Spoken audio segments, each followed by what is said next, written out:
샬롬, 선선한 가을입니다. 우리는 계속해서 에스라서를 묵상해 가고 있는데요. 여러분, 주님이 기뻐하시는 성전을 재건해 가고 계신가요? 오늘 QTR 본문은 에스라 10장 2절에서 5절 그리고 7절에서 17절 말씀입니다.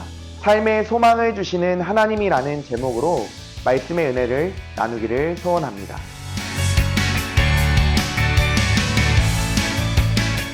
이런 실험을 했다고 합니다. 캄캄한 항아리 속에 쥐들이 얼마나 견딜 수 있을까라는 실험입니다. 캄캄한 항아리 속에 쥐를 집어넣었더니 3시간을 견디지 못하고 죽고 말았습니다. 그런데 깜깜한 항아리 속에 쥐를 집어넣고 한 줄기 빛을 비춰줬더니 쥐가 36시간을 살아 있었다고 합니다.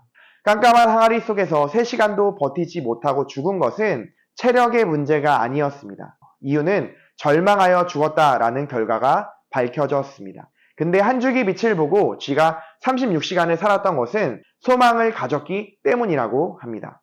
여러분, 사람들도 그렇습니다. 소망이 있다면 살고자 하는 힘을 얻을 수 있습니다. 그러나 소망이 없으면 절망에 빠지고 쉽게 무너져 버립니다. 우리의 삶과 캠퍼스 사역의 현장이 육신의 눈으로 보기에는 소망이 없고 희망이 없는 것처럼 느껴질 때가 있습니다. 하지만 아무리 극한의 상황에 처해 있다 할지라도 한 줄기 빛이 있으면 아직 희망이 있고 소망이 있다는 것을 여러분 기억하시기를 축복합니다. 오늘 본문에도 완전한 절망과 좌절의 상황 속에서 하나님께 간절히 나아감으로 소망을 찾은 인물이 등장합니다. 바로 하나님의 사람 에스라입니다. 에스라는요, 바벨론의 포로 기간을 마치고 새로운 희망을 갖고 백성들과 함께 예루살렘으로 돌아왔습니다. 하나님의 나라를 세우겠다라는 희망과 소망을 안고 돌아온 그들이 예루살렘에서 발견한 것은 희망이 아니라 참담한 절망이었습니다. 우여곡절 속에 성전을 세웠고 그곳에서 예배를 드리긴 하지만 예배하는 자들의 삶은 거룩한 하나님의 백성의 모습이 아니었기 때문입니다. 그 대표적인 예로 이 땅의 성결함과 순수함을 위해 이방인들과의 통혼을 금지하였는데 먼저 돌아온 이들이 통혼하여 우상을 섬기고 있었습니다. 이런 상황 속에서 하나님께 나아간 에스라의 모습을 우리가 함께 살펴보기를 원합니다.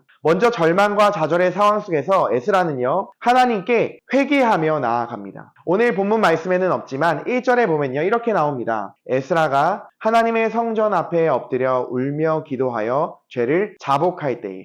에스라는 이런 참담하고 절망적인 상황 속에서 하나님의 성전에 올라가 엎드려 울었고 회개하며 기도했습니다. 여러분, 엎드려 울었다라는 이 의미를 살펴보면요, 극도의 슬픔을 표현하는 모습으로 우리가 볼 수 있습니다. 에스라는요, 자신과의 아무 상관없는 죄였지만 마치 자신의 죄인 양 하나님께 죄를 고백하며 자복하고 있는 것입니다. 사랑하는 여러분, 나 자신과 캠퍼스의 상황이 절망과 좌절 속에 있다고 느끼시고 계시지 않습니까? 그럴 때 사람을 의지하거나 인간적인 방법과 해답을 찾는 것이 아닌 가장 먼저 우리가 해야 될 것은 하나님 앞에 간절한 마음으로 회개하는 저와 여러분이 되기를 간절히 소원합니다. 이런 에스라의 회개는요, 한 줄기 빛이 되어 소망으로 변하게 됩니다. 오늘 말씀 2절인데요. 엘람 자손이고 여이엘의 아들이었던 스가냐가 참담한 현실 속에서 회개를 부르짖는 에스라에게 벌떡 일어나서 이렇게 외칩니다. 우리에게 아직 소망이 있습니다. 여기에서 엘람 자손이란 2차로 돌아온 에스라 이전에 1차로 스룹바벨과 함께 예루살렘에 돌아왔던 사람들입니다. 가장 먼저 하나님의 은혜로 예루살렘으로 귀환을 했지만 은혜를 잊고 하나님께서 가장 가증히 여기시는 이방 여인과 통혼하여 우상을 숭배하는 죄에 빠진 것입니다. 이런 죄악과 절망의 상황에 에스라의 회개 기도의 영향을 받았고 자신들의 죄를 자각하게 된 것입니다. 그런데 스가냐는 왜 아직 소망이 있다라고 이야기한 걸까요?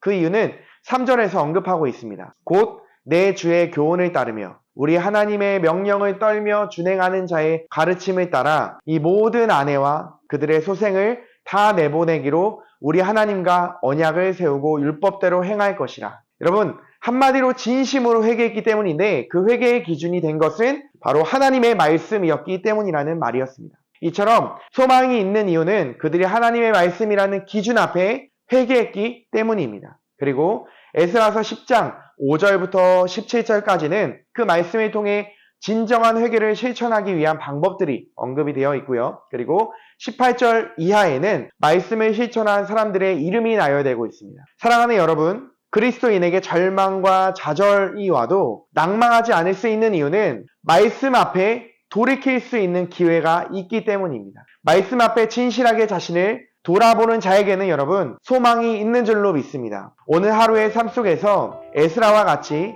말씀의 기준 앞에 엎드려 울며 기도하는 여러분이 되기를 간절히 소원합니다. 캠퍼스에서 남 탓, 환경 탓, 상황 탓을 하는 것이 아니라 어려움의 상황 속에서 하나님의 말씀 앞에 서는 것이 우리의 가장 큰 소망이 되어지기를 간절히 소원합니다. 샬롬.